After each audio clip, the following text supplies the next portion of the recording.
What's going on? This is Aaron Price, the CEO of Tech United New Jersey. Very excited to see you on this nice Friday. I hope I'll see you in 3 weeks at Propelify on the Hoboken Waterfront, October 6th. Come hang out. But today we are joined by one of my favorite guests. We've had Rajesh on a few times. He's the founder and chairman of Fulcrum Digital and now an author of Digital Operating Model, The Future of Business. Rajesh, good to see you. Always good to see you. Thank you for having me on your show.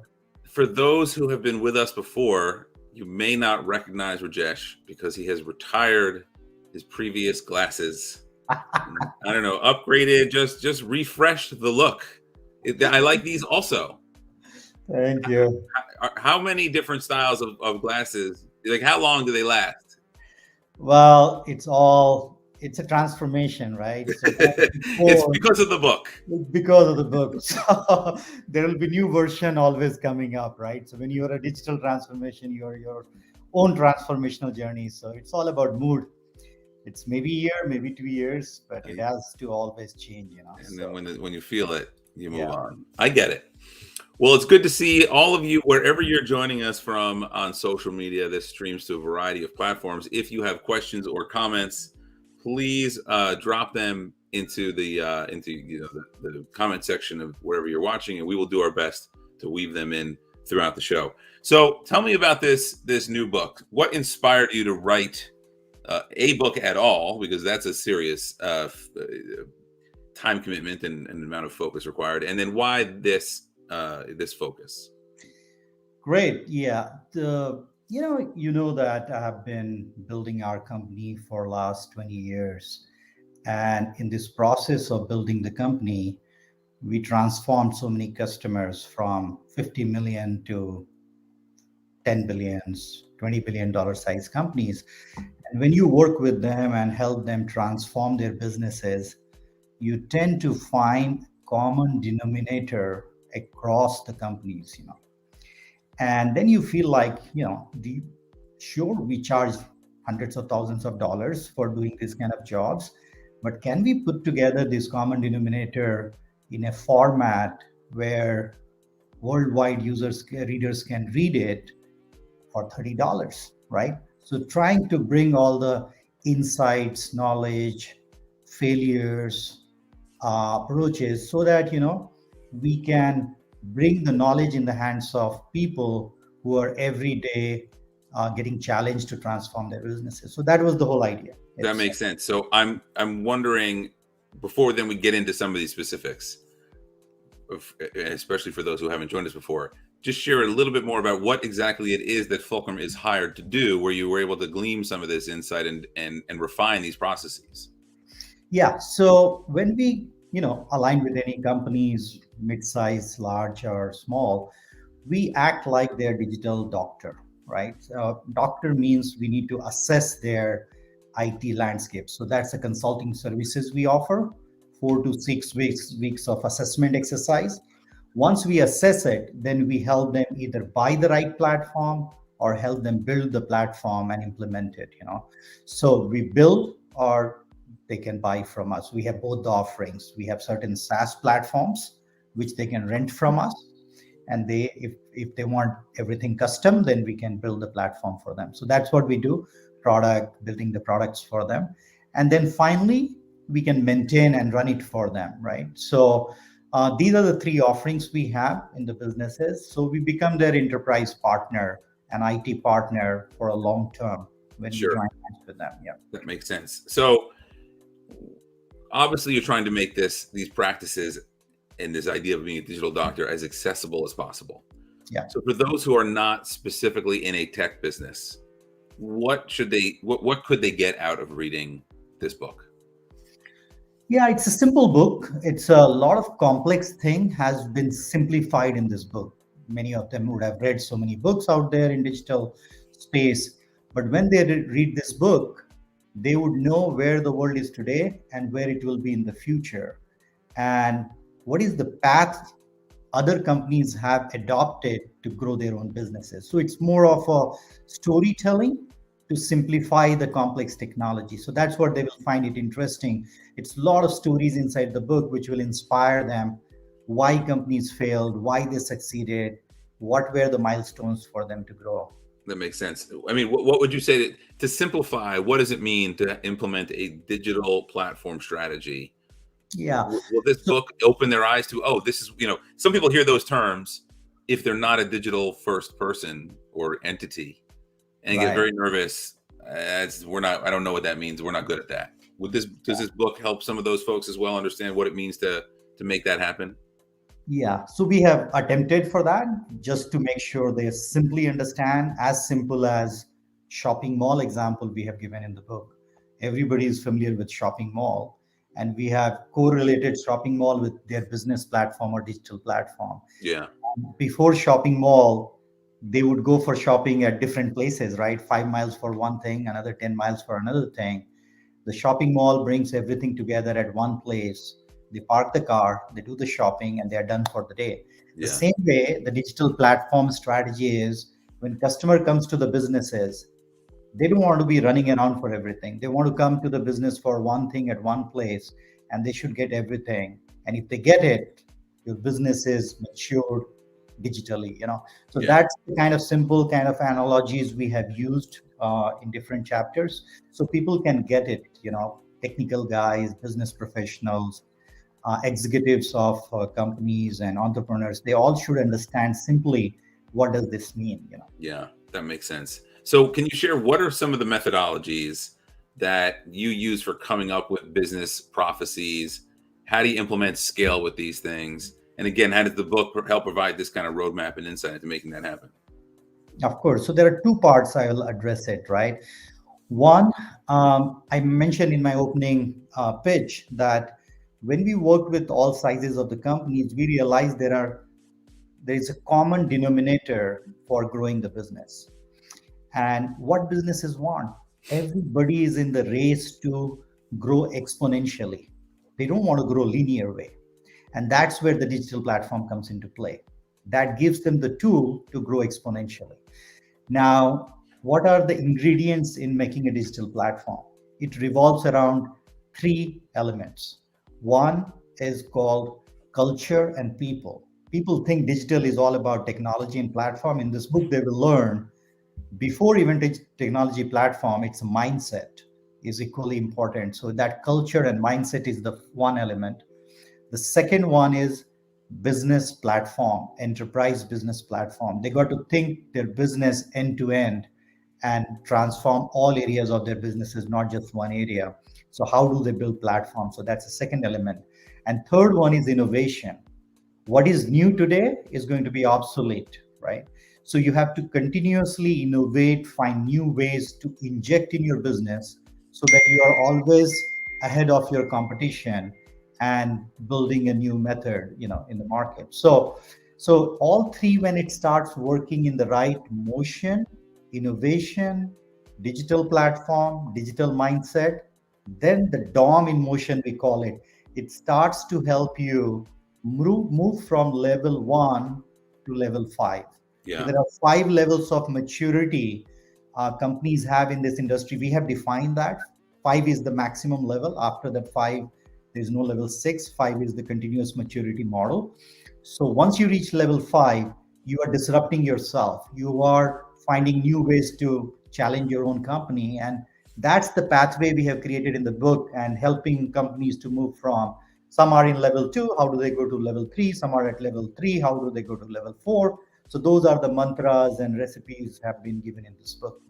Let's talk about this culture element because Mhm. that I agree with you. The people part of the equation, I think, is the most important.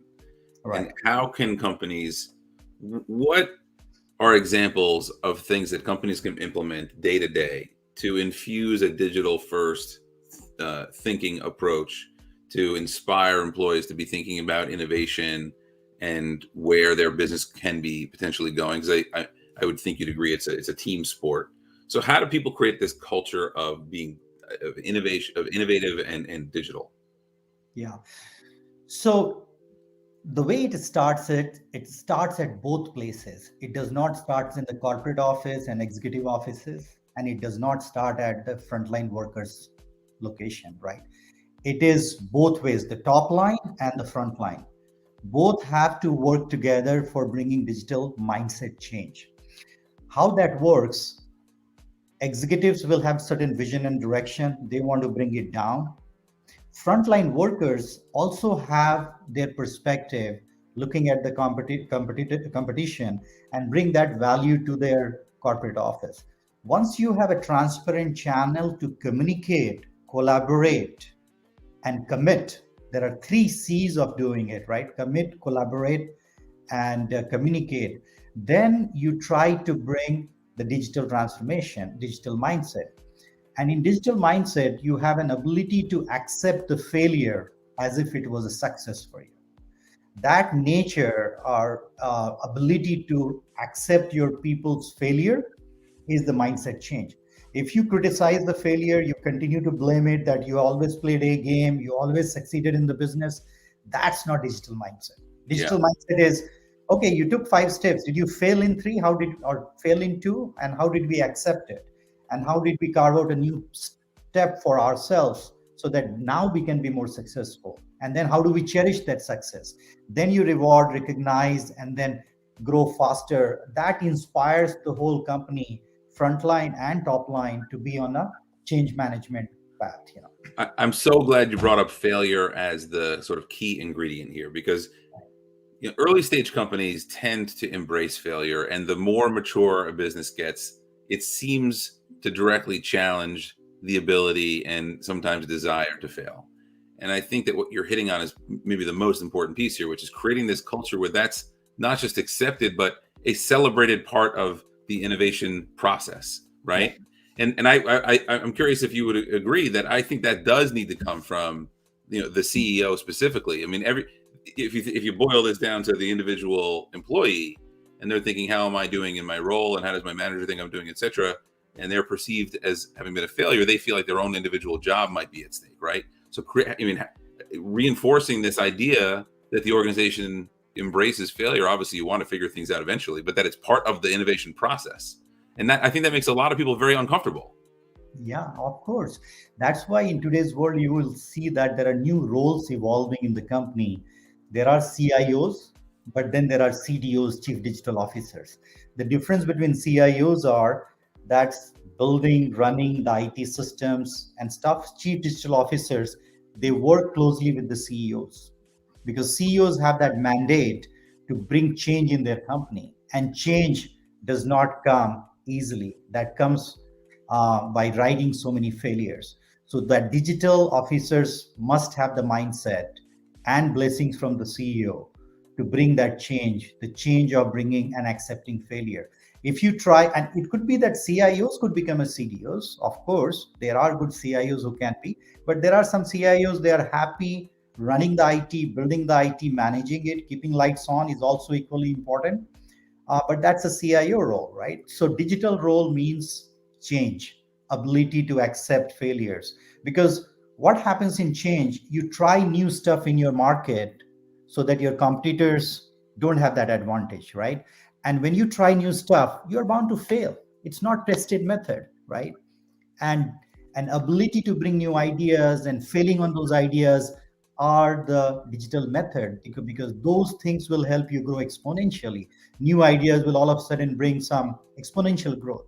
Yeah. But if you want to just follow the traditional way, yeah, your company will grow 5%, 10% year on year. But if you want to grow 25%, 30%, 50% year on year, these ingredients are required.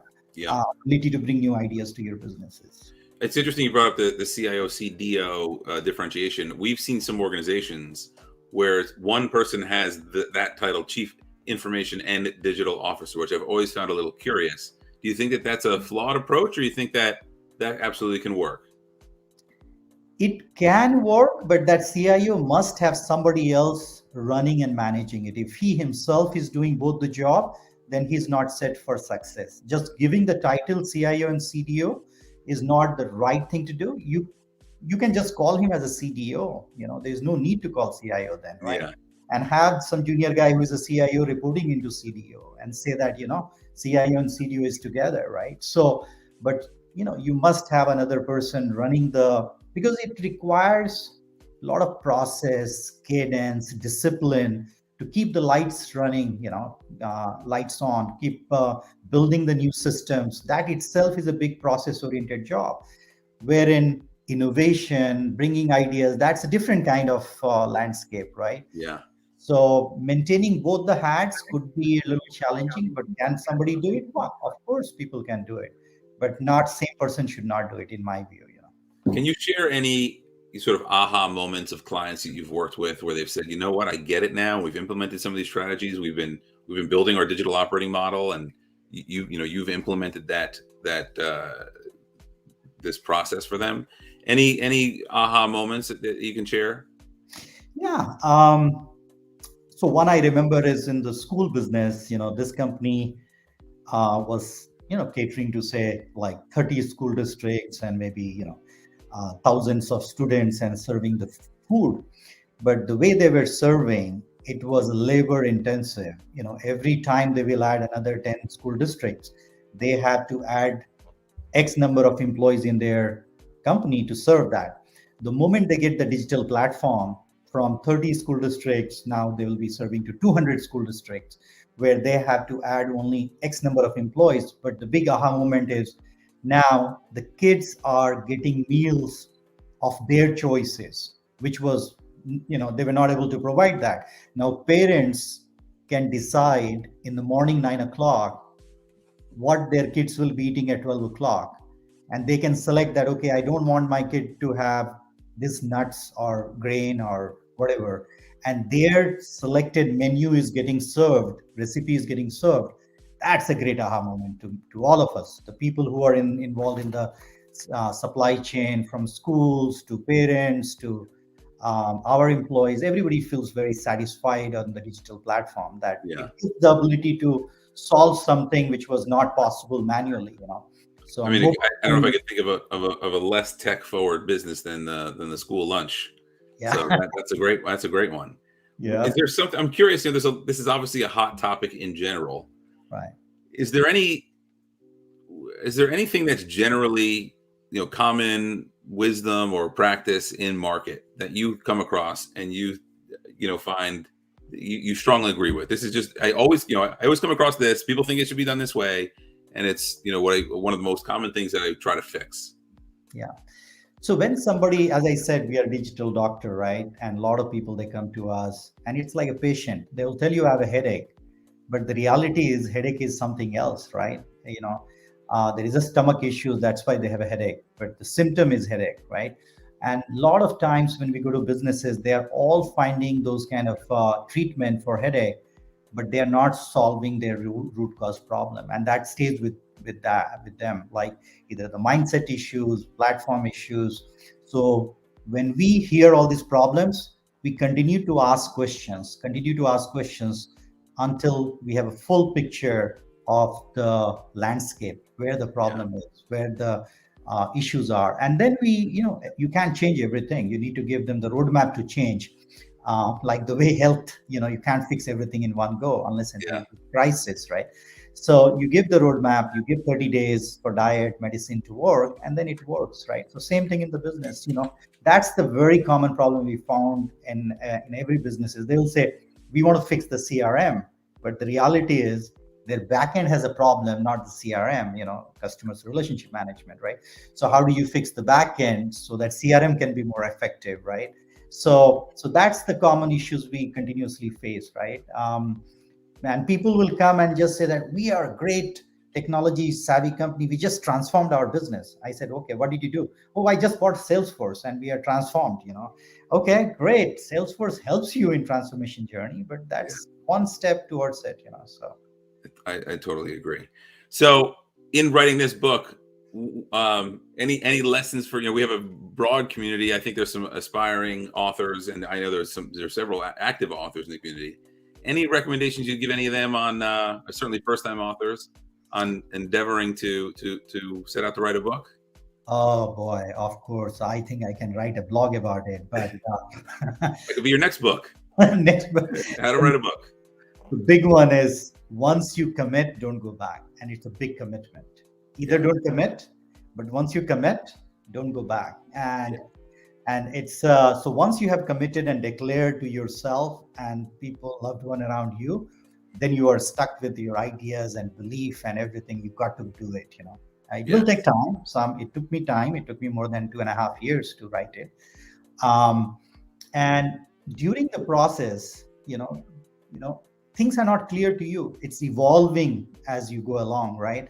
So I think hindsight, if I have to do it again, I would create a skeleton in a more structured way. Even though things are evolving in my mind and stories are coming in, thoughts are getting organized, I would still put the skeletons around me and the boundaries, because it can go all over. And I realized when we were writing, when I wrote many things, I realized that it will not connect with the readers. I got to change it, right? It Yeah. goes through so many iterations. Then you feel that your message is lost, what you wanted to communicate, right? So I would say that getting the main building blocks of the book done in advance, so don't deviate from the main core theme of the book. Sort of the So I story, would, the yeah, narrative. Yeah. and so define like parts, how many parts you want to write the book, what should be the first part, second part, and the closing part.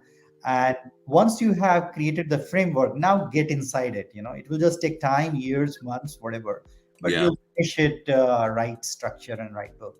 And I believe you sold out of the first batch, but is it now back available on Amazon? People can find Digital Operating Model on Amazon, yes? Yes, it is on Amazon and Barnes and Noble and other sites. We have launched our own site as well, digitaloperatingmodel.org.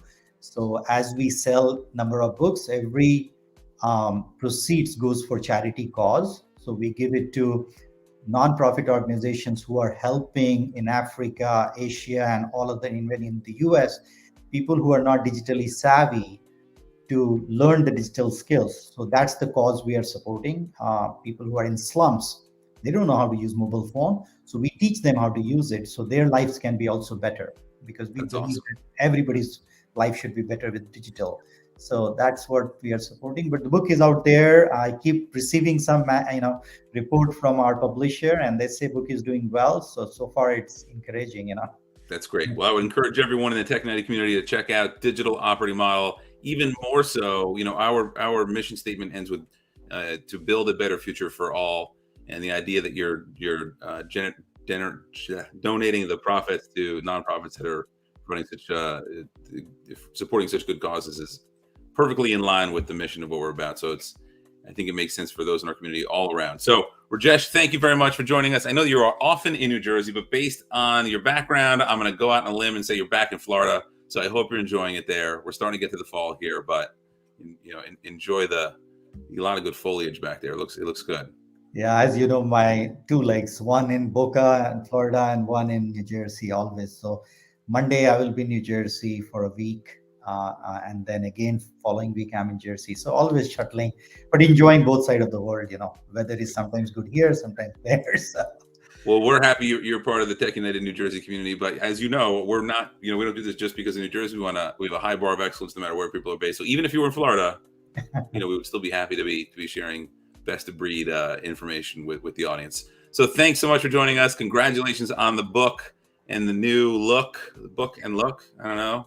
I can't really do much with that. Give me the high five on the count of 3. 1, 2, 3. Boom. Good to see you. Karen. At Propelify. Thanks a lot. Thank you. Take care. Bye-bye.